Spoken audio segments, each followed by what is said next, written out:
ராமானுஜதயாபாத்திரம் ஞானவைராக்கியபூஷணம் ஸ்ரீமத்வேங்கடநாதார்யம் வந்தே வேதாந்ததேசிகம் லக்ஷ்மீநாதசமாரம்பாம் நாதயாமுனமத்தியமாம் அஸ்மதாச்சாரியபர்யந்தாம் வந்தே குருபரம்பராம் யோ நித்யமच्युतपदाम्बुजयुग्मरुक्मव्यामोहतस्तदितराणि तृणाय मेने अस्मद्गुरोर्भगवतोऽस्य दैकसिन्धो रामानुजस्य चरणौ शरणं प्रपद्ये मातापिता युवतयस्तनया विभूतिः सर्वं यदेव नियमेन मदन्वयानाम् आद्यस्य नः कुलपतेर्वकुलाभिरामं श्रीमत्तदङ्घ्रियुगलं प्रणमामि मूर्ध्ना भूतं सरश्च महदाह्वय भट्टनाथ श्रीभक्तिदारकुलशेखरयोगिवाहान् भक्ताङ्घ्रिरेणुपरकालयतीन्द्रमिश्रान् श्रीमत्पराङ्कुशमुनिं प्रणतोऽस्मि नित्यम्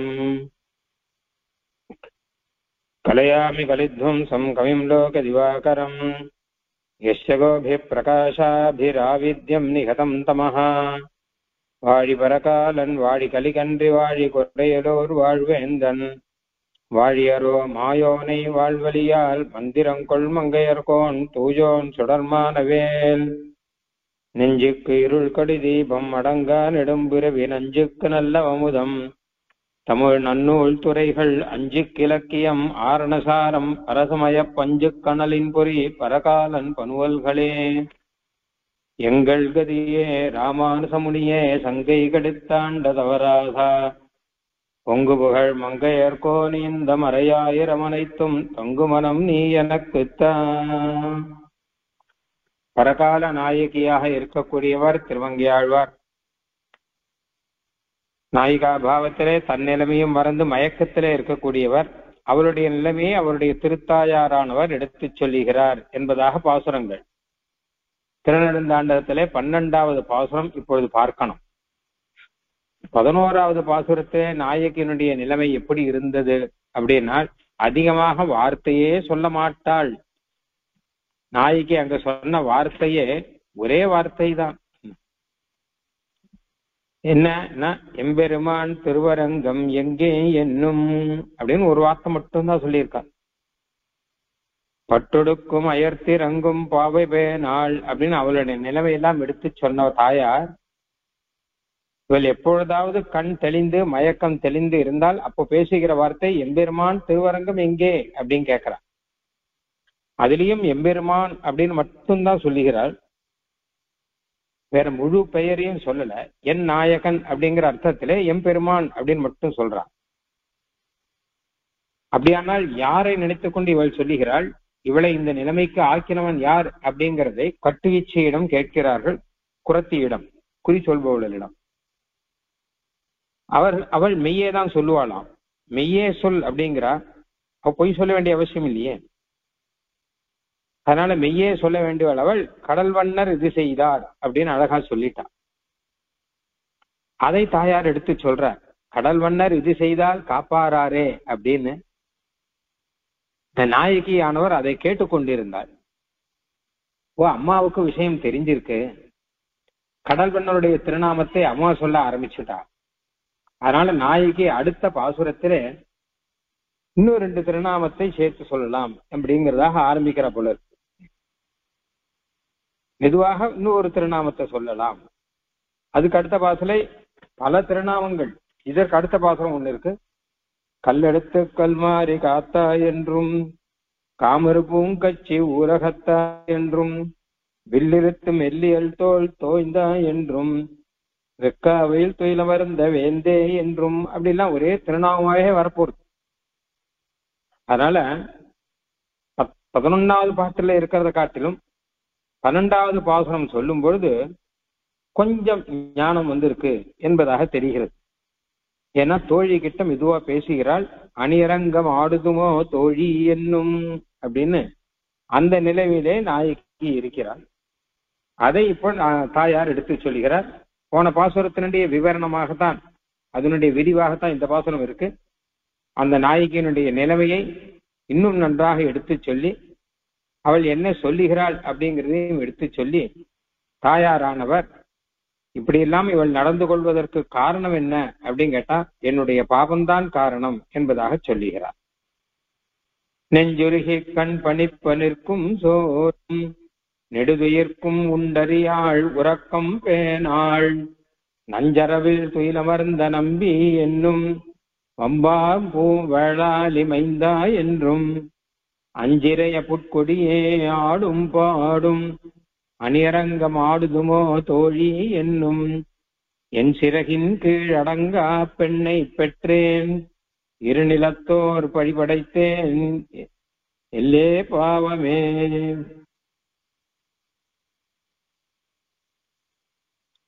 இங்க நாயகி சொல்லக்கூடிய வரிகள் 3 இருக்கு. நஞ்சரவில் துயிலமர்ந்த நம்பி என்னும், அடுத்தது வம்பாம் வம்பாம் வம்பார் பூம் வயலாலி மைந்தா என்றும் அஞ்சிரைய, அடுத்தது அணியரங்கம் ஆடுதுமோ தோழி என்னும்.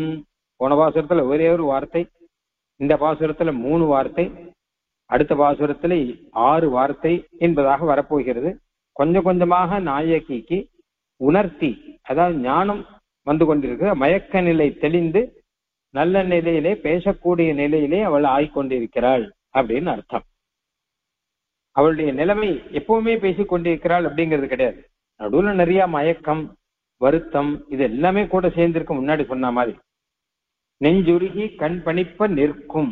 முதல் விஷயம், மனசு அப்படியே உருகி போகும்படி இருக்கிறாள். அந்த மனசு உருகுகின்றது அப்படிங்கிறதுக்கு அடையாளமாக கண்ணிலே ஜலம் கொட்டுகிறது. அதே நிலையிலே நின்று கொண்டிருக்கிறாள். இரண்டாவது, சோறும் சோர்ந்து போய் மயக்கமாய் இருக்கிறாள். ஒரு பிடிப்பு இல்லாதபடினாலே மயங்கி விழுகிறாள். மூணாவது, நெடிதுயிருக்கும், நல்ல பெருமூச்சு, நீண்ட பெருமூச்சு விடுகிறாள். உள்ள இருக்கிற சோக அக்னியினாலே நீண்ட பெருமூச்சு விடுகிறாள். நாலாவது, உண்டறியாள், ஆகாரம்னா என்னன்னே தெரியாதவளாக இருக்கிறாள். உறக்கம் பேனாள், தூக்கமும் அவள் ஆதரிப்பதே கிடையாது. ஆகாரமும் கிடையாது, தூக்கமும் கிடையாது. அப்படிப்பட்ட நிலையிலே இருக்கிறாள். எப்பொழுதாவது கண் விழித்து தெளிந்த நிலை இருக்கும் போது நஞ்சரவில் துயிலமர்ந்த நம்பி என்னும், நஞ்சரவு விஷத்தோடு இருக்கக்கூடிய ஆதிசேஷனிலே துயில் கொண்டிருக்கிற நம்பி பரிபூர்ணனான எம்பெருமானே அப்படின்னு சொல்லிக் கொண்டிருக்கிறார். அம்பார் பூம் வயலால் இமைந்தா என்றும், நல்ல பூஞ்சோலைகள்லாம் சூழ்ந்து இருக்கக்கூடிய, வாசனையோடு கூட இருக்கக்கூடிய பூக்கள், அந்த பூஞ்சோலைகள்லாம் சூழ்ந்து இருக்கக்கூடிய திரு வயலாளி எம்பெருமானே, வயலாளியிலே இருக்கக்கூடிய திருவாலி அப்படிங்கிற வயல் கூட இருக்கக்கூடிய திருவாலி, அந்த திருவாலி நகரத்திலே இருக்கக்கூடிய மைந்தா அப்படின்னா இளைஞனே அப்படின்னு சொல்லுகிறார். அஞ்சிரைய புட்கொடியே ஆடும் பாடும், இப்படிப்பட்ட எம்பெருமான் வருவானோ பார்க்கிறாள். ஆனா வரவில்லை. எம்பெருமானை அழைத்து கொண்டு வர வேண்டியவன் கருடன், அவனும் அழைத்து கொண்டு வரலை. உடனே கருடனை நினைத்து அப்போ கருடனையே அனுகாரம் பண்ணி கருடன் போல ஆடுகிறானாம். அஞ்சிறைய புட்கொடிய, அழகான சிறகுகளை உடைய கருத்மான் இருக்காரு இல்லையோ, கொடியாகிற கருத்மான், அவனையே ஆடுகிறாள். அப்படின்னா அவனை நினைத்து அந்த கருத்மான் போலவே ஆடுகிறாள். பாடும், பாடுகின்றாள். அஞ்சிரைய புட்கொடியே ஆடும் பாடும் அணியரங்கம் ஆடுதுமோ தோழி என்னும், பக்கத்திலே தோழி நிற்கிறாள். தாயாரானவர் மெதுவாக தான் பின்னாடி போய் பக்கத்துல தோழியை முன்னாடி நிறுத்தி, இந்த தோழியை பார்த்தாலாவது இவள் சரியாக தெளிந்து பேசுகிறாளாம் பார்க்கலாம்னு தோழியை முன்னாடி நிறுத்தினான். அப்ப தோழி கிட்ட ரகசியமாக கேட்கிறாள், அணியரங்கம் ஆடுதுமோ, ஸ்ரீரங்கம் போகலாமா அப்படின்னு கேட்கிறாள். அணியரங்கம் ஆடுதுமோ தோழி என்னும், என் சிறகு, இப்படி எல்லாம் சொல்லி கொண்டிருக்கிறாளே. என் சிறகின் கீழ் அடங்கா பெண்ணை பெற்றேன், என் சிறகிலே அடங்கக்கூடிய பெண்ணை நான் பெறவில்லை. என்னுடைய கட்டிலே இருக்கக்கூடிய பெண்ணை பெறவில்லையே. நான் சொன்னா கேட்கக்கூடிய பெண்ணாக இல்லையே அவள். அவள் ஏதோ நினைத்துக் கொண்டிருக்கிறாள், அவள் ஏதோ நடந்து கொண்டிருக்கிறாள், அப்படித்தானே இருக்கிறது. அதனால என் சிறகு அப்படின்னா என்னுடைய எண்ணத்திலே அர்த்தம். என்னுடைய எண்ணத்திலே அடங்கினவளாக இவள் இல்லை.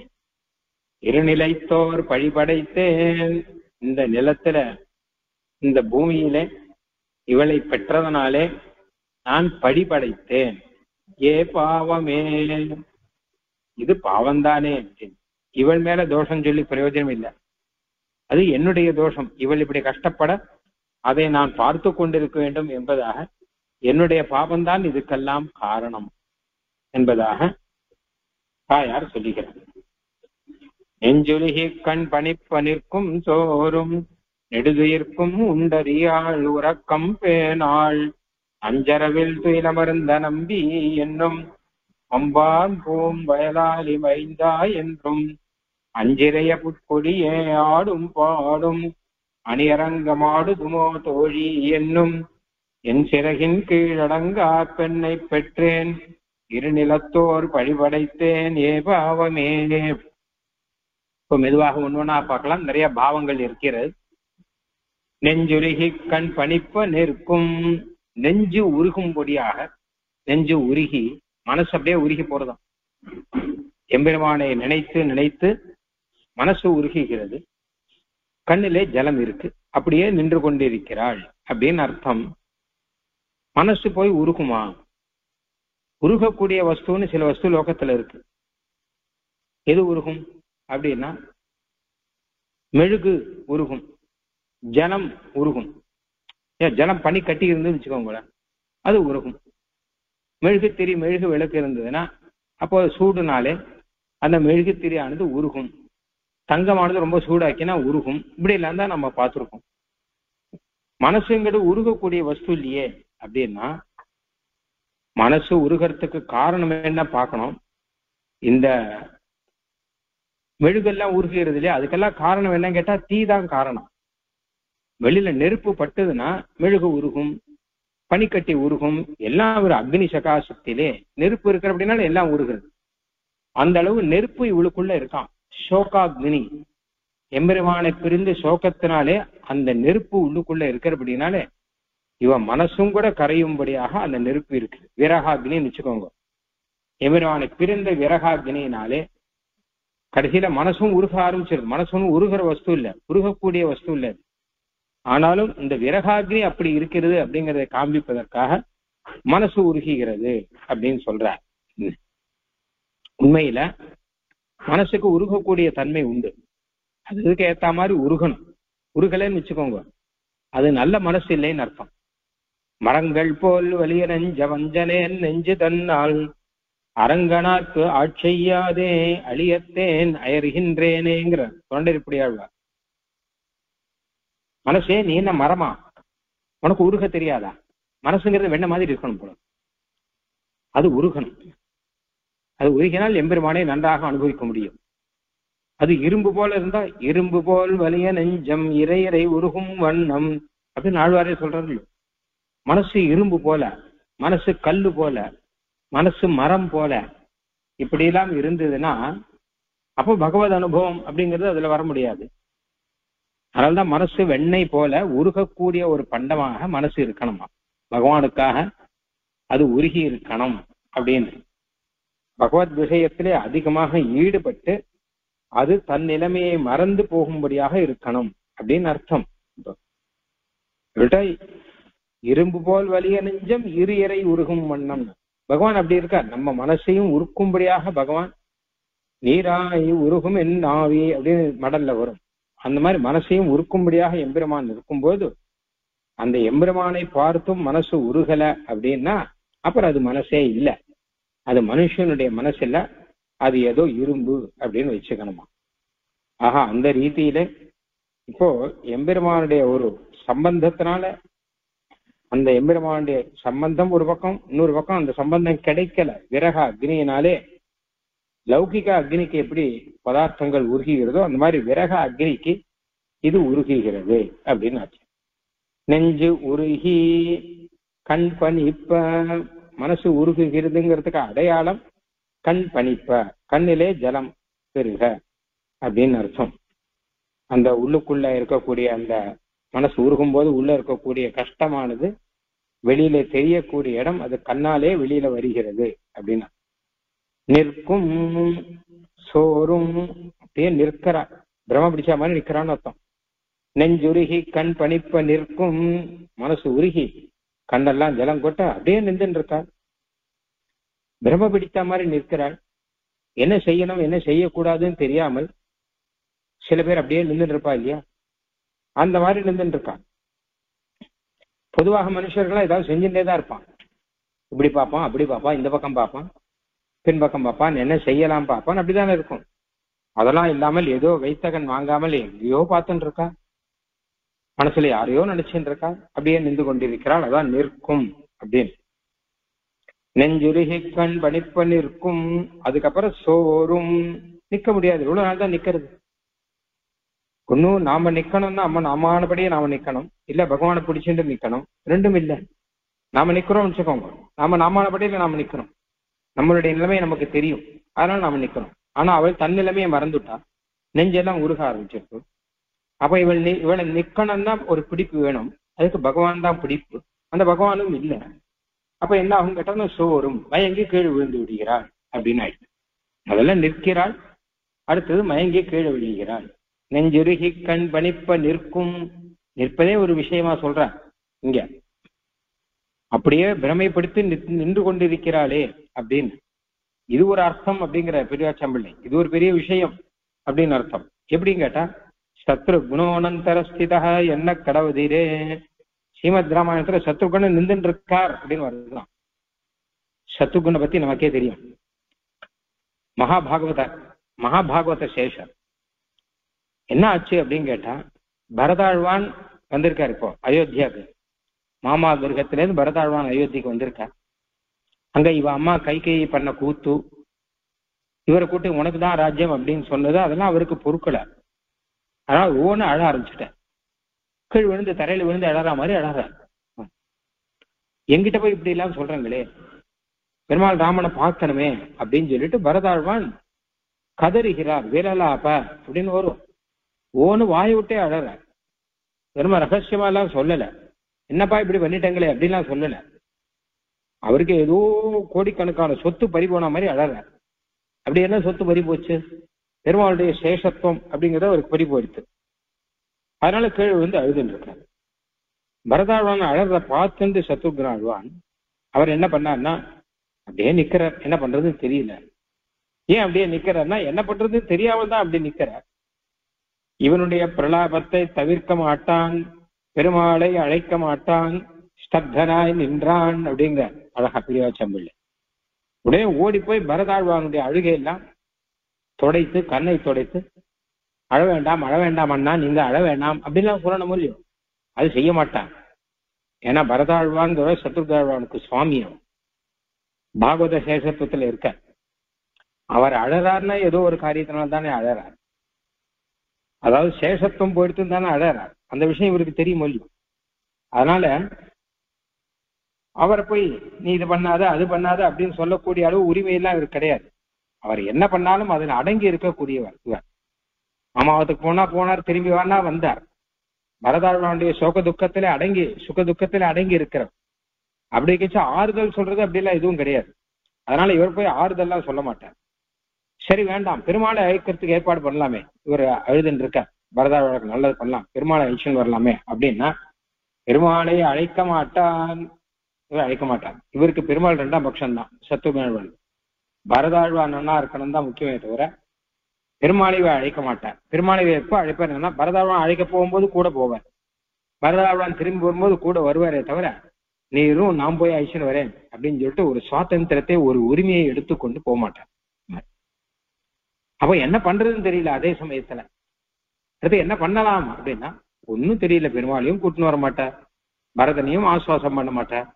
அப்ப அப்படியே நின்றுட்டு இருக்காராம். அதான் சத்ருகுணா ஸ்திதாக, சத்ருகுணன் வெறும நின்றுட்டு இருக்கார் அப்படிங்கிறது. அந்த மாதிரியாக இந்த நாயகியானவள் என்ன பண்றதுன்னு இவளுக்கு தெரியல. பெருமாளும் இங்க வரல. பெருமாளை வரவழைக்க முடி பார்த்தானா பெருமாளும் இங்க வர காணும். இங்கேயும் ஆறி இருக்கலாம் அப்படின்னா அதுவும் கிடையாது, ஆறுதலும் கிடையாது. பரதாழ்வானுக்கு எப்படி ஆறுதலும் கிடையாது, அது மாதிரி இவளுக்கும் ஆறுதலும் கிடையாது. ஆறுதலும் கிடையாது, பெருமாளும் வரமாட்டான் அப்படின்னா அப்ப பிரம பிடிச்ச மாதிரி நிற்கிறார். நெஞ்சொருகி கண் பணிப்ப நிற்கும் சோறும் மயங்கி விழுகிறாள். ஏன்னா ஒரு பிடிப்பு இல்லாதபடினாலே, தன் பிடிப்பும் இல்லை, ஈஸ்வரன்கிற பிடிப்பும் இல்லை, தன்னையே மறந்து இருக்கிறபடினாலே கீழே விழுகிறாள் மயங்கி. நெடுது இருக்கும்.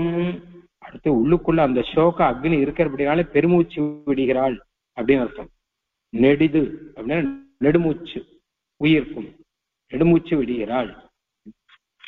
சிலதெல்லாம் உள்ளுக்குள்ள இருக்கிற நெடுமூச்சு மெதுவாதான் தெரியும்.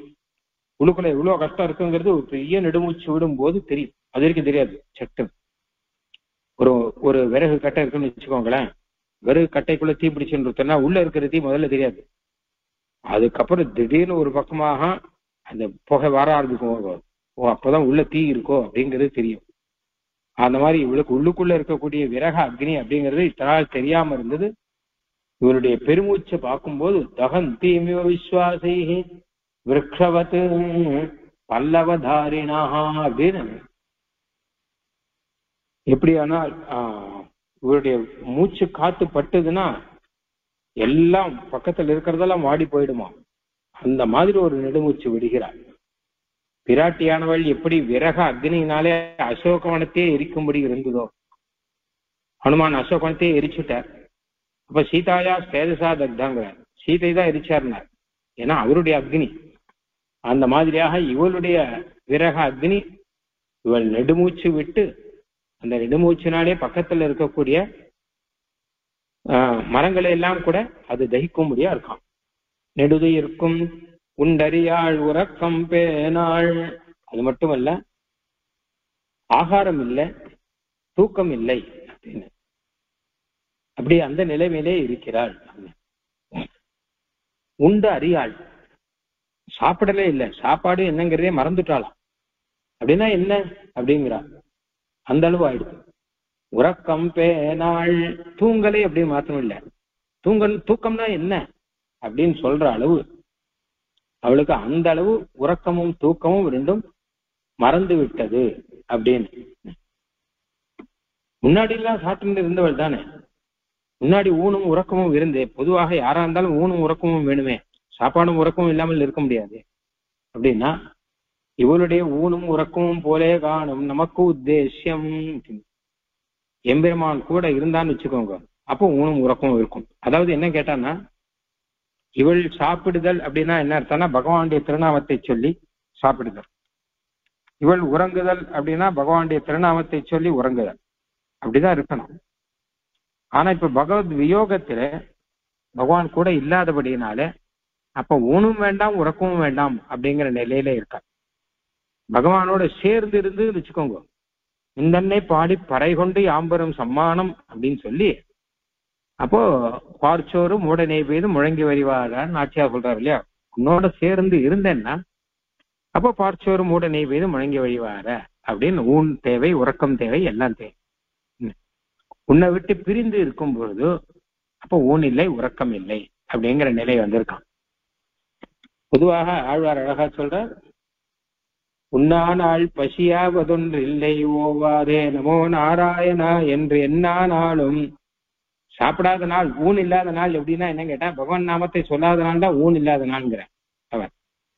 ரிக்யஜுச்சாம வேதன் ஆன்மலர் கொண்டு ரிக்வேதம் எஜுர்வேதங்கள்லாம் சொல்லி எம்பெருமானை பூஜை பண்ணலைன்னா அன்னைக்கு உண்ணா நாள் அப்படின்னு, மற்ற நாள்லாம் உண்ணா நாள் இல்லை அப்படிங்கிற. அந்த மாதிரியாக இவள் ஊன் மறந்தாள் உறக்கம் மறந்தாள் அப்படின்னா கண்ணனுடைய நிலைமையை மறந்தாள். கண்ணன் பக்கத்துல இல்லை. ஏன் மறந்தாள்னா கண்ணன் இல்லாதபடினால அந்த விரகத்திலே இருக்கிறாள் அர்த்தம். கூட இருந்தானா நானா சாப்பிடுவாள். இதுதான் நமக்கு உத்தேசியம் அப்படின்னு பெரியவாச்சான் பிள்ளை. நமக்கும் ஊன் உறக்கம் அப்படிங்கிறது எம்பெருமானோடு சம்பந்தப்பட்டதா இருக்கணும் அப்படிங்கிறது தெரியுது. உண்ணும் சோறு பருகு நீர் தென்னும் வெற்றிலையும் எல்லாம் கண்ணன் அப்படின்னு வேற இருக்கு இல்லையா. அதனால ஆகாரமும் கண்ணன் தான். அங்க என்ன அர்த்தம்னா அனுபவிக்கிறதும் கண்ணனை தான் அனுபவிக்கிறோம் அப்படின்னு. அப்ப அந்த கிருஷ்ணா அனுபவம்ங்கிறது இல்லாதபடினால ஊன் இல்லை அப்படின்னு அர்த்தமாச்சு. அது ஒரு அர்த்தம். இந்த ஒரு அர்த்தத்தையும் வச்சுக்கணும். ஊன் இல்லைன்னா கிருஷ்ண அனுபவம் இல்லை அப்படின்னு அர்த்தம். விஸ்லேஷத்தில் உபவாச கிருஷையா இருக்கையாலே ஊன் இல்லை. இப்ப உபவாசம் இருக்கு. கண்ணனோட சேர்ந்து இருந்தா ஆகாரம் போகம், கண்ணனை விட்டு இருந்தா உபவாசம் அப்படிங்கிற கணக்கிலே இருக்கிறாளாம். உறக்கம் பேனாள், உறக்கத்தை ஆதரிக்கவே இல்லைன்னு அர்த்தம். அப்படின்னா எல்லாரும் உறக்கத்தை ஆதரிக்காதா லோகத்துல யார் உண்டு? தூக்கம் வரலன்னு கஷ்டப்படுறோம் உண்டே தவிர தூக்கம் வந்துருக்குன்னு கஷ்டப்படுறோம் யாரும் கிடையாது லோகத்துல. தூக்கம் வரலையே எனக்கு அப்படின்னா அதுக்காக தான் மாத்திரை எல்லாம் சாப்பிட்றான். என்ன பண்ணா தூக்கம் வரும் அப்படின்னு பார்த்துட்டு இருக்கா. ஆனால் ரொம்ப கஷ்டப்பட்டாவது தூக்கம் வரணும்னு லோகத்துல எல்லாரும் நினைக்கச்ச வர்ற தூக்கத்தை கூட வேண்டாம்னு சொல்லக்கூடிய வழிகள் தூக்கமே வேண்டாம், தூக்கமே கிடையாது எனக்கு அப்படிங்கிற நிலையிலே இருக்கக்கூடிய உறக்கம் பேனால். இதுல நமக்கு என்ன பாடம் அப்படின்னு கேட்டான்னா, உறக்கம்னாலே சம்சாரத்துக்கே உறக்கம் பேர். அனாதி மாயையா சுப்தா யதா ஜீவஹா பிரபுத்தியதே அப்படின்னு வரும். அனாதி காலமா சம்சாரத்துல உறக்கத்தோட இருந்தவர்கள் அவர்கள் உணர்வு அப்படிங்கிறது தான் மோட்ச காலமா. ஆக இங்க உறக்கத்தோடு இருக்கும்போது கூட எம்பெருமானோட உறக்கம் இருந்து வச்சுக்கோங்க, சம்சாரத்துல இருக்கும்போது கூட அது நமக்கு பரவாயில்லை. எம்பெருமானோட ஊனு எம்பெருமானுடைய உறக்கம் அது இருந்தா பரவாயில்லை அப்படின்னு அர்த்தம். அது இல்லாத போது கஷ்டமா இருக்கு. நெடுவேர்க்கும் உண்டறியாள் உறக்கம் பேனாள் நஞ்சரவில் துயிலமர்ந்த நம்பி என்னும் ஒம்பார் பூம் வயலாலிமைந்தா என்றும். அப்படி மெதுவாக அவள் பேச ஆரம்பித்தாள்னா, முன்னாடி எம்பெருமான் திருவரங்கம் எங்கே அப்படின்னு சொன்னா இல்லையா முன்னாடி, அப்ப திருவரங்கன் ஊர் பெயரை சொல்லியிருக்காள். இப்போ கடல் வண்ணர்னு அவள் தாயார் சொன்ன உடனேயே என்ன அந்த கடல்வனுடைய நாமங்களை எல்லாம் சொல்லலாம் அப்படின்னு நஞ்சரவில் துயிலமர்ந்த நம்பி என்னும் அப்படின்னு விஷத்தோடு இருக்கக்கூடிய அரவு ஆதிசேஷனில் துயில் கொண்டவனான நம்பி அப்படின்னா பரிபூர்ணனானவனே அப்படின்னு அர்த்தம். ஆதிசேஷனோடு சேர்த்து வச்சு இவளுக்கு உத்தேசியமாக இருக்கு. பகவானோடு சேர்ந்த பாகவதர்கள் எல்லாருமே உத்தேசியம் அப்படின்னு சொல்ற மாதிரியாக திருவனந்தாழ்வான் மடியிலே எம்பெருமான் இருக்க அந்த திருவனந்தாழ்வானையும் சேர்த்து வச்சு உத்தேசியமாக சொல்லுகிறாள். நஞ்சரவில் துயிலமர்ந்த அப்படின்னு, அதாவது படுக்கைக்கு தேவையான எல்லா லட்சணங்களும் ஆதிசேஷன் கிட்ட இருக்கு. நன்னா மென்மையாக, குளிர்ச்சியாக, அப்புறம் வெள்ளையாக, வாசனையாக, இப்படி எல்லாம் இருக்கு. இப்படிப்பட்ட படுக்கை எம்பெருமானுக்கு கிடைத்திருக்கு அப்படின்னா ஒருவேளை அதனாலதான் என்ன மறந்துட்டானோ என்னமோ. அப்படிப்பட்ட படுக்கை கிடைச்சுன்னு வச்சுக்கோங்க. அப்ப தூக்கம் வராதவாளுக்கும் தூக்கம் வரணும் அட்ஜஸ்ட்மெண்ட் பண்றான். இந்த மெத்தையிலே படுத்தால் தூக்கம் வராதவாளுக்கும் தூக்கம் வரணும். அந்த மாதிரி ஆதிசேஷன்ல இருக்கிறவன் அதனாலே என்னை மறந்து விட்டானோ அப்படின்னு ஒரு பக்கம் இருக்கு. இன்னொரு பக்கம் அந்த ஆதிசேஷன் தான் ஏன் நம்மளை சேர்த்து வைக்கல அப்படின்னு தோன்றும். நஞ்சரவில் துயிலமர்ந்த நம்பி என்னும், ஏன்னா ஆதிசேஷன் பக்தர்கள் எல்லாம் சேர்த்து வைக்க வேண்டாமா? அவர் விஷம் இருக்குன்னு அந்த விஷம் எதுக்காக கேட்டா சத்துருக்களை எல்லாம் ஒழிப்பதற்காக தானே அவருக்கு விஷம் இருக்கு. மற்றபடி பக்தர்களுக்கெல்லாம் அனுகூலமா தானே இருக்கணும். அப்படி கேச்சு அவர் சேர்த்து வைக்கலையே அப்படின்னு ஒரு உள்ளுக்குள்ள ஒரு ஏக்கம் ஒண்ணு இருக்கு. அந்த ஏக்கத்தோட சொல்றாள் நஞ்சரவில் துயிலமர்ந்த அழகான வார்த்தை. துயில் கொண்டிருக்கிறான் அப்படின்னா அது ஒரு அழகு. அதனால்தான் நம்பி பரிபூர்ணனானவனே. எப்பவுமே கிடந்த திருக்கோலத்துல இருக்கக்கூடிய, அதுவும் ஆதிசேஷன்ல கிடந்த திருக்கோலத்தில் இருக்கக்கூடிய எம்பெருமானுடைய அழகே தனியா இருக்கும். அதனால அதையும் சேர்த்து வச்சு அனுபவிக்கிறார். நஞ்சரவில் துயிலமர்ந்த நம்பி என்னும், நான் இப்படி தூக்கம் வராமல் ஊன் உறக்கம் பேனாள் அப்படின்னா ஊன் இல்லை உறக்கம் இல்லை உண்டறியாள் உறக்கம் பேனாள் அப்படிங்கிற நிலைமையில நான் இருக்கச்ச ஆச்சரியமான ஒரு படுக்கையிலே எம்பெருமான் துயில் அப்படின்னு உறக்கத்தோடு இருந்துட்டு இருக்கானே அப்படின்னு உள்ளுக்குள்ள ஒரு கஷ்டம் இருக்கு. நம்பி என்னும் பரிபூர்ணனா இருக்கா. எனக்கு தான் இத்தனை கஷ்டம், எனக்கு தான் உறக்கம் கிடையாது, எனக்கு தான் படுக்கை கிடையாது, எனக்கு தான் ஆகாரம் கிடையாது, ஆனா அவனுக்கு என்ன ஆனந்தமாக இருந்து கொண்டிருக்கிறான் அப்படின்னு குறையில்லாமல் இருந்துட்டு இருக்கான். மொத்த குறையும் என் தலையில வச்சு அவன் குறையில்லாமல் இருந்து கொண்டிருக்கிறானே. நஞ்சரவில் துயிலமர்ந்த நம்பி என்னும், ஆக ஆதிசேஷன்லே இருக்கிறான்னு சொன்னபடினாலே அந்த கிடந்த திருக்கோலம் அப்படிங்கிற அழகு, பாகவதர்களோட இருக்கிறான் அப்படிங்கிற ஒரு வைபவம், அந்த பாகவதர் நம்மை சேர்ந்தவராக ஆக வேண்டுமே அப்படின்னு ஒரு ஏக்கம், அவர் சேரும்படி சேர்த்து வைப்பதற்கு அவருக்கு அந்த நஞ்சு விஷம் அப்படிங்கிறது தடையா இல்லாம இருக்கணும். அது சத்துக்கள் கிட்டதான், நமக்கு அது இல்லை அப்படின்னு இருக்கணும். அதுல இருக்கக்கூடிய எம்பெருமான ஆனந்தமான துயில் கொண்டு இருக்கிறானே, என் தூக்கத்தை கெடுத்து விட்டு அவன் துயில் கொண்டு இருக்கிறானே அப்படின்னு, அதனாலே அவன் கிட்ட ஒரு சின்ன ஒரு ரோஷம், இதெல்லாம் சேர்ந்து இந்த வரியில இருக்கு. நஞ்சரவில் துயில் அமர்ந்த நம்பி என்றும் வம்பார் பூம் குயலால் வம்பார் பூம் வயலாலி வைந்தா என்றும், வாசனையோடு இருக்கக்கூடிய பூக்கள் சூழ்ந்த வயல், அந்த வயலோடு இருக்கக்கூடிய திருவாலி கஷேத்திரத்திலே இருக்கக்கூடிய மைந்தா இளைஞனே அப்படின்னு அர்த்தம். அப்போ அழகா பெரியவாச்சம்பிள்ளை சாதிக்கிறார், பாணி கிரகணம் பண்ணின தேசத்தை சொல்லுகிறது அப்படின்னு.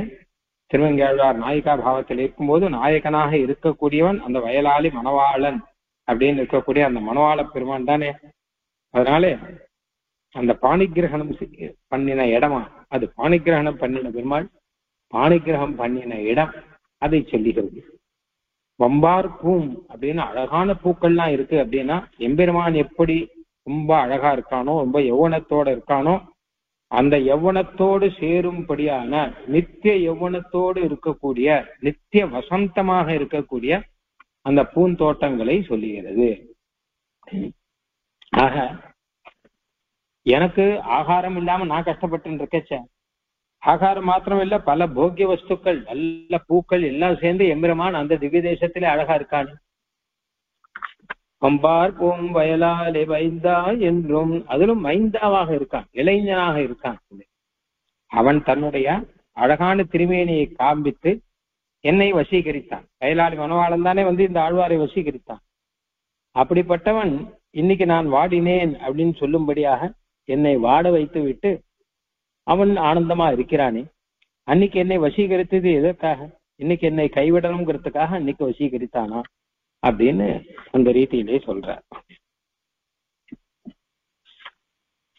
நஞ்சரவில் துயிலமர்ந்த நம்பி என்னும் வம்பார் பூம் வயலாலே மைந்தா என்றும், நான் இருக்கிற தேசம் நீரும் பூவும் பரிமளமும் இன்றிக்கே, என்கிட்ட ஜலம் இல்லை, பூ இல்லை, பரிமளம் இல்லை, எதுவுமே இல்லை.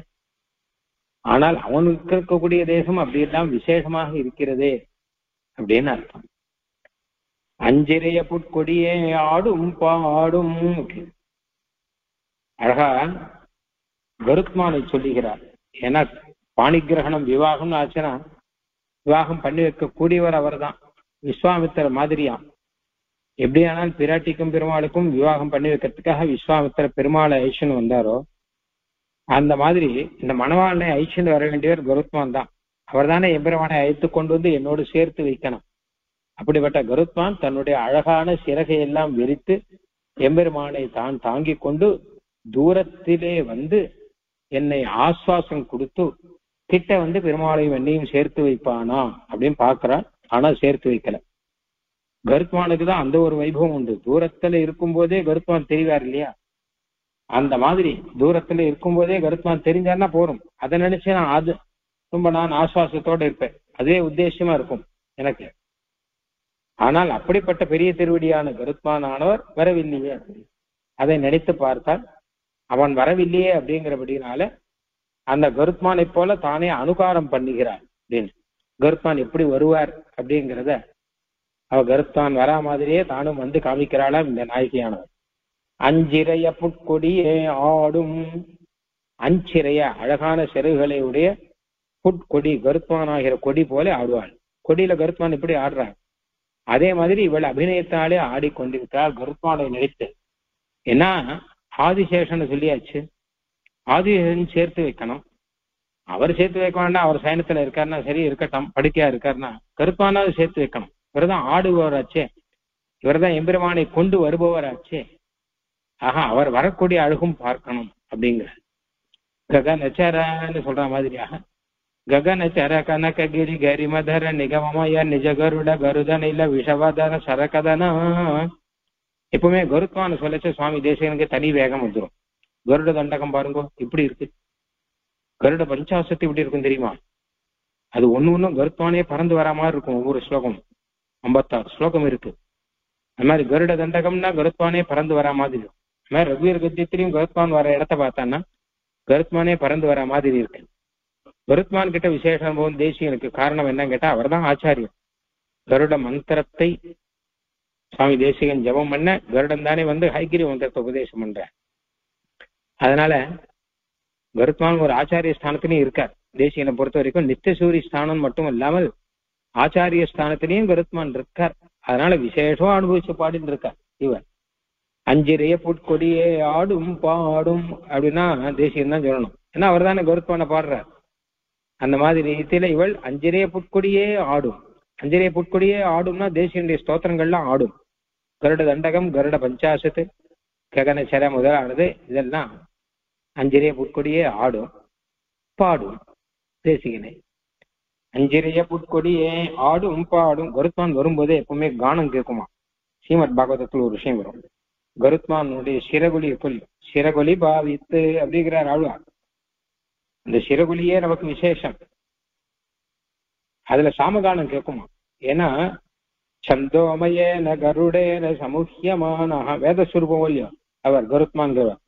அதனால அவர் சிறகை விரித்து அப்படி அசைஞ்சிட்டு வந்தார்னா அதுல சாமகானம் கேட்கும். எம்பெருமானுக்கு சாமகானம் தான் ரொம்ப பிடிக்கும்.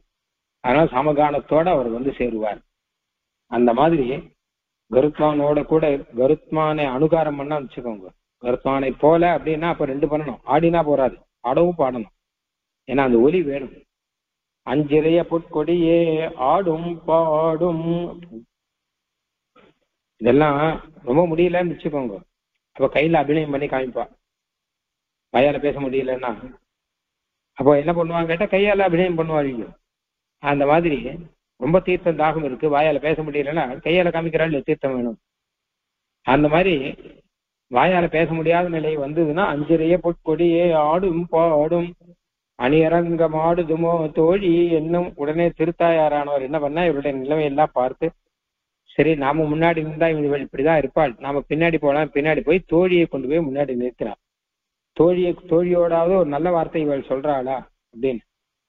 பொதுவாக எப்பவுமே எம்பெருமான் திருவரங்கம் எங்கேன்னு சொல்றான். அஞ்சல்வை துயிலமர்ந்த ஐந்தி நம்பின்னு பெருமாளை சொல்லிட்டு இருக்காளே. தோழியை பார்த்தாலாவது அப்பா தோழி நீ சாட்டியா, நீ தூங்கினியா, நீ எப்ப வந்த, நான் உன்னை பார்க்கவே இல்லையே அப்படின்னு சாதாரணமா நாமெல்லாம் பாமர ஜனங்கள்ல அதுதானே பேசுறோம். நம்ம பேசினா திருப்பி திருப்பி ஒருத்த பேசினா என்ன பேசுவோம் அப்படின்னா, நீ எங்க போன, எப்ப வந்த, என்ன சாட்டா, எப்படி தூங்கினா, எப்படி அனுபவித்தார், இந்த வார்த்தை தானே பேசுவோம். அதை பேசுறால பார்க்கலாம். லௌகிகமான வார்த்தைகள் ஓயாத எப்பவும் நஞ்சல்வை துயில் மருந்த நம்பி பொம்பார்ப்பும் வயலாளி வைந்தானே இதெல்லாம் சொல்லிட்டு இருக்காங்க. தோழியோட சகஜமாக இயற்கையான வார்த்தைகள்லாம் பேசுறாள பார்க்கலாம் அப்படின்னு தோழியை கொண்டு போய் முன்னாடி நிறுத்துகிறார் தாயார்.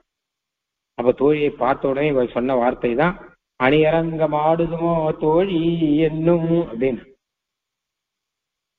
தாயார்னா ஏதாவது ஹிதம் சொல்லிட்டு இருப்பா, மாத்தி மாத்தி ஏதாவது சொல்லிட்டு இருப்பான். தோழி கிட்ட ரகசியமான விஷயத்தெல்லாம் சொல்லுவா, ஏகாந்தமான விஷயங்கள்லாம் சொல்லுவா. ஏன்னா ஏக்கம் சுகம் துக்கஞ்சனங்கிற மாதிரி சுக துக்கங்கள்லாம் பங்கிடுவதற்கு தோழிகள் தானே கரெக்ட். அதனால அப்படி அவளை கொண்டு வந்து நிறுத்தினா அவள்கிட்ட இவள் என்ன சொல்றார், அம்மா ஸ்ரீரங்கம் போகலாமா நாம்போ அப்படிங்கிறது. திருவரங்கம் போகலாமா, ஏன்னா எம்பெருமான் திருவரங்கம் எங்கே என்னும் தானே போன பாட்டுல சொன்னார். அதனுடைய தொடர்ச்சியா வருது. திருவரங்கம் போகலாமா நாம் அப்படின்னு கேட்கிறாளாம் தோழி. நாம் கோயிலிலே போய் பெரிய பெருமாளை அனுபவிக்க வல்லோமோ என்கிறாள் அப்படின்னு தோழி கிட்ட கேட்கிறான். திருவரங்கம் போலாமான்னு கேட்கல, திருவரங்கம் அனுபவிக்கலாமாங்கிறா. அணியரங்கம் ஆடுதுமோ தோழி என்னும்.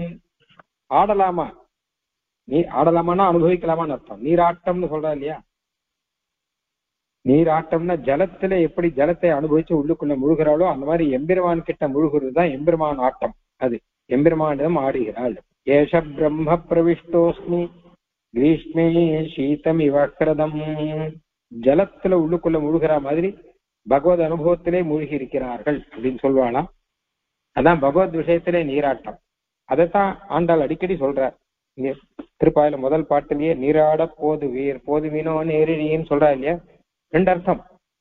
நீராட்டம்னா யமுனையில குளிக்கவாதுங்கன்னு ஒரு அர்த்தம். இன்னொன்னு நீராட்டம்னா கிருஷ்ண அனுபவம், அதுதான் நீராட்டம். அந்த மாதிரி ஸ்ரீரங்கம் போய் எம்பெருமானை அனுபவிக்கலாமா அப்படிங்கிறதா அணியரங்கம் ஆடுதுமோ, அங்க போய் நீராடலாமா, அங்க போய் அனுபவிக்கலாமா அப்படின்னு கேட்கிறா. அணியரங்கம் ஆடுதுமோ தோழி என்னும். ஸ்ரீரங்கம் போய் எம்பெருமானை அனுபவிக்கலாமான்னு கூட கேட்கல. அணி அரங்கம் ஆடுதுமோ, ஸ்ரீரங்கம் ஆடலாமா கேட்கிறா. அது ஒரு இன்னும் அழகான விஷயம். பொதுவாக ஸ்ரீரங்கத்துல போனா எல்லாரும் காவேரியில தீர்த்தம் ஆடுவார்கள். ஸ்ரீரங்கம் போய் காவேரியிலே நீர் ஆடலாமா அப்படின்னு கேட்பார்கள். இன்னும் விஷயம் தெரிஞ்சவாள் இருந்தா ஸ்ரீரங்கத்திலே போய் எம்பெருமானிடம் நீராடலாமா, ஏன்னா பகவத் அனுபவம் பண்ணலாமா அப்படின்னா. ஆனா இவருடைய அனுபவம் என்ன கேட்டானா, காவேரி நீராட்டம் இருக்கட்டும், பகவன் நீராட்டம் இருக்கட்டும், ஸ்ரீரங்கத்துல போய் இருந்தா அதுவே ஒரு நீராட்டம் அப்படிங்கிறான். அந்த ஊர் அனுபவம் இருக்குல்ல. சப்த பிராகார மத்தியே சரசிஜ முகுலோத்பாசமானே விமானே காவேரி மத்திய தேசே. ஸ்ரீரங்கத்திற்குள்ள நிறைய பேர் வீதி பிரதட்சணம்னு ஒண்ணு பண்ணுவான். உத்தர வீதி, சித்திர வீதி. இன்னைக்கு ஏகாதசி இல்லையோ, ஏகாதசியான வீதி பிரதட்சணம் அப்படின்னு ஒண்ணு பண்ணுவான். ஏன்னு கேட்டானா, ஸ்ரீரங்கத்துல வீதி பிரதட்சணம் அப்படிங்கிறது ஒரு பகவத் அனுபவம். அது அது ரங்கநாதனுடைய வீதி மொத்தமுமே. வீதினா பொதுவாக மற்ற ஊர்கள்ல நம்ம என்ன நினைச்சுட்டு இருக்கோம், நம்மளுடைய தெரு இருக்கு, நம்ம தெருவுல பெருமாள் என்னைக்கு வரார், பெருமாள் என்னைக்கு உற்சவம் நடக்கும், பெருமாள் என்னைக்கு வராது அப்படின்னு தான் பொதுவாக எல்லாருமே நினைப்பான். ஆம தெருவுல பார்த்து கட்டி இருக்கோம், அதனால நம்மளுடைய தெரு இது. அப்ப இச்சையுடையரே இத்தெருவே போறாரே அப்படின்னு நாச்சியார் சொல்றார். எம்பெருமான் இந்த தெருவுல வரட்டுமே அப்படின்னு. அப்ப நம்ம தெருவுக்கு எம்பெருமான் வருவானா, அவனை அனுபவிக்கலாமா அப்படின்னு. ஆனா ஸ்ரீரங்கத்துல அந்த எண்ணம் கிடையாது.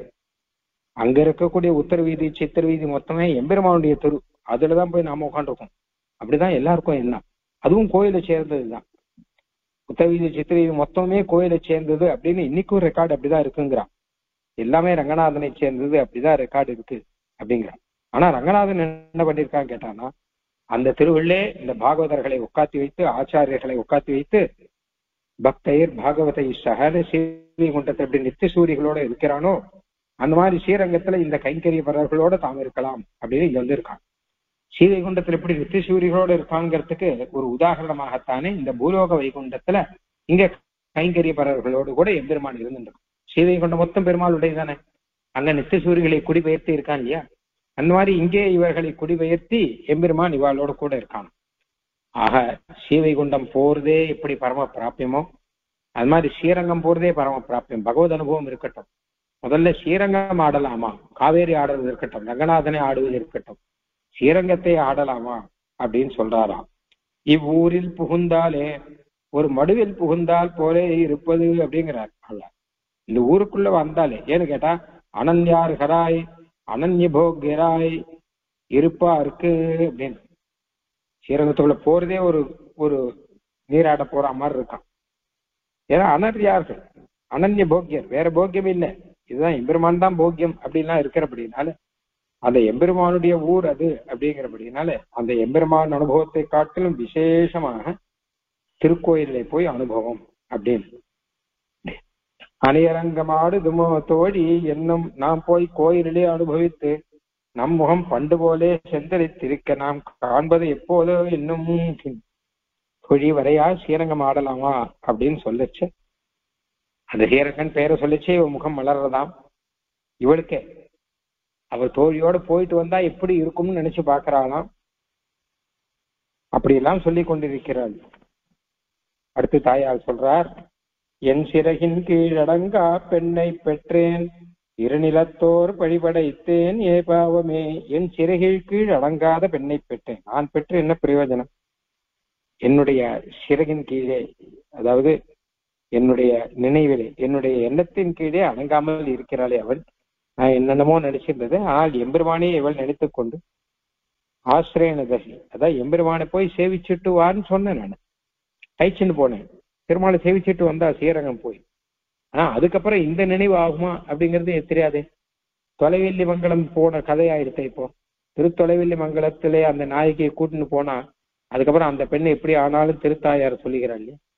அந்த மாதிரி தொலைவெல்லி மங்கலத்துக்கு போயிட்டு வந்த கதையாக ஆகிவிட்டது இவள் ஸ்ரீரங்கம் போயிட்டு வந்த கதை. இவள் முதலிலே போய் ஆசிரியன திசையிலே அவன் மேலே போய் விழுந்து ஆசிரித்தாள் அப்படின்னு நினைச்சேன். ஆனா இப்போ போக திசையிலே இருக்கிறாளே. என் சிறகில் கீழடங்க பெண்ணை பெற்றேன். ஏதோ நான் பெற்றேன்னாது இவளை நினைக்கணும், இல்ல நான் வளர்க்கிறேன்னாது நினைக்கிறோம், எதுவுமே இல்லை. பெற்றேன் அப்படின்னா இவ இப்ப இருக்கிறதுக்கு காரணம் நான் பெற்றதுதான் காரணமோ என்னமோ அப்படிங்கிற தன் குற்றம், இதெல்லாம் என் குற்றமா இருக்கும். இருநிலைத்தோறு பழி படைத்தேன், இந்த லோகத்திலேயே இந்த மாதிரி ஒரு பழி, இப்படி ஒரு பெண்ணை பெற்றிருக்காளே இவள் அப்படின்னு லோகத்துல எல்லாரும் சொல்லும்படியா கொஞ்சம் கூட அடங்காம இருக்கேன், கொஞ்சம் கூட தன்வசம் இல்லாமல் பைத்தியம் பிடிச்ச மாதிரி இருக்கேன், கொஞ்சம் கூட அச்சமடங்கள்லாம் எதுவுமே இல்லாமல் எம்பெருமான் திருநாமத்தை நாயகனுடைய திருநாமத்தை சொல்லி கொண்டிருக்கிறதே அப்படின்னு லோகத்துல எல்லாரும் பழிக்கும்படியான ஒரு பழியை, ஓர் பழி, இந்த மாதிரி ஒரு பழி யாருக்குமே வராது, அப்படிப்பட்ட ஒரு பழியை எனக்கு கொடுத்திருக்கிறாள். இல்ல நான் தான் காரணம் சொல்றான். இருநிலைத்து ஓர் பழி படைத்தேன், இவன் குறையும் அன்று அவன் குறையும் அன்று, நாம் பண்ணின பாவமே இதுக்கு காரணம் அப்படிங்கிறான். இவன் மேல தோஷம் இல்லை, ஏன்னா அவனுடைய அழகை பார்த்தால் அவன்கிட்ட ஈடுபட்டான், அவன் மேல தோஷம் இல்லை, ஏன்னா அழகனூர் அரங்கம் அன்றே அப்படின்னு அழகனாக இருக்கிறபடியினால அந்த மரங்கள் போல் வலிய நெஞ்சம் கூட உருகும்படியாக செய்யக்கூடிய ஒரு அழகனாக இருக்கப்படினாலே அவன் மேலேயும் தோஷம் இல்லை. என்ன இவள் இப்படி கஷ்டப்படுவதை நான் பார்க்க வேணும் அப்படின்னு ஆச்சுன்னா அப்ப என்னுடைய தோஷம் தானே. இருநிலைத்தோர் பழிபடைத்தேன், இந்த பூமியில மொத்தமாக எல்லாருக்குமே இப்படி ஒரு பெண் யாருக்குமே கிடைத்திருக்கிற மாட்டாள், அப்படிப்பட்ட பழிபடைத்தேன், ஏ பாவமே என்னுடைய பாவமே அப்படின்னு சொல்றார்.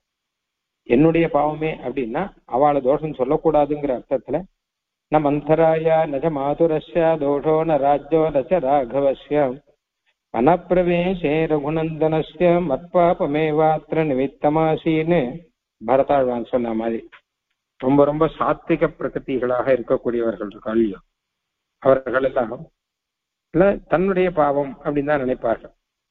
என் மேலதான் தப்பு இருக்கு அப்படி நானே தான் ஆயிடுக அப்படின்னு சொல்ற மாதிரி நம்மகிட்ட ஏதோ ஒரு தப்புன்னு இருக்கு. சாதாரணமா மற்றவர்கள்லாம் இன்னொருத்தர்கிட்ட தோஷத்தை ஆரோபணம் பண்ணிட்டு அந்த தோஷம் சொல்றதையே ஆச்சுன்னா தங்காரியம் முடிஞ்சு போச்சு அப்படின்னு விட்டுடுவாளாக்கும்.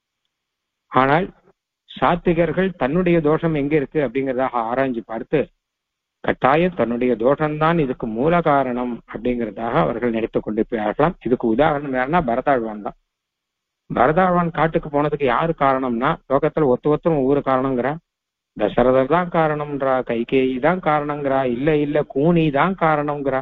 இப்படி ஒருத்தரும் ஒரு காரணம் சொல்லச்ச பரதாழ்வான் மட்பாபமே வாத்திர நிமித்தமா சீது, என்னுடைய பாப்பம்தான் காரணம் அப்படின்னு. ஏன்னா அவரை பிரிஞ்சு நான் கஷ்டப்படணும் நான் எனக்கு இருக்கு போல இருக்கு, அவரை காட்டுக்கு அனுப்பிட்டு நான் கஷ்டப்படணும் இருக்கு போல இருக்கு.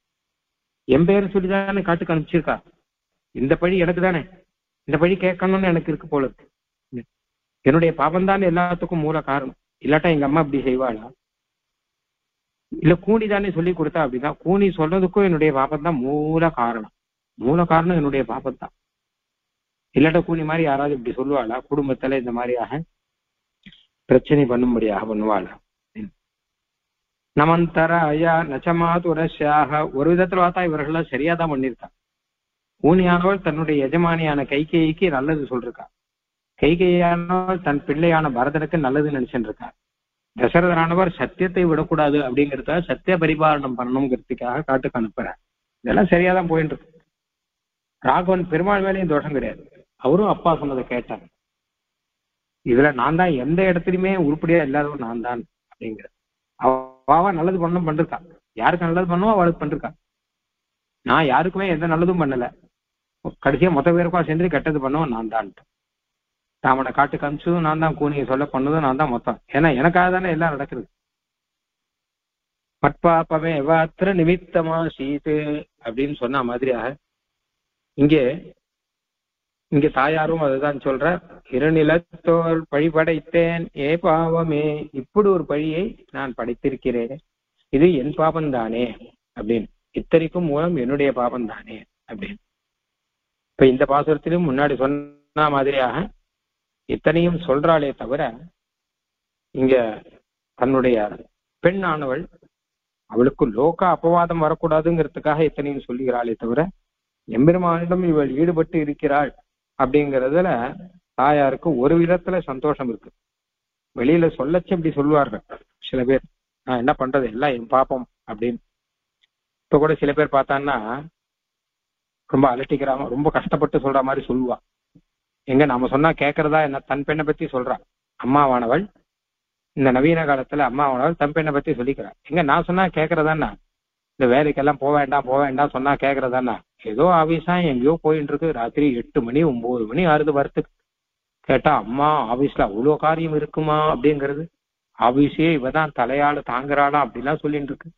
எல்லாம் இந்த காலத்து பசங்க, நம்ம சொன்னா கேட்கறதா என்ன? அதுக்கு என்னமோ போயிட்டு இருக்கு, என்னமோ படிச்சிருக்கு. இந்த ஆபீஸ்ல கூப்பிடுறா, அந்த ஆபீஸ்ல கூப்பிடுறா, உன்னை போல கிடையாது, உனக்கு பெரிய ஸ்தானம் இருக்கிறான், கார்ல கொண்டு வந்து ஓடுறான். நம்ம வச்சு என்ன நடக்கிறது?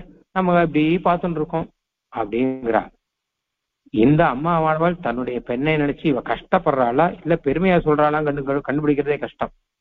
ஏன்னா அவ்வளவு படிச்சிருக்கா அந்த பெண், அவ்வளவு படிச்சிருக்கா, அப்படிப்பட்ட உத்தியோகத்துல இருக்கிறாள், பெரிய பொறுப்புல இருக்கிறாள், அதை திறம்பட நிர்வாகம் பண்ணக்கூடிய ஒரு சாமர்த்தியத்தோட கூட இருக்கிறாள் அப்படின்னு ஒரு பக்கம் பார்த்தா பெருமையே சொல்றாது. அங்க துக்கத்தை மட்டும் சொல்றான்னு சொல்ல முடியாது, பெருமையா சொல்றா.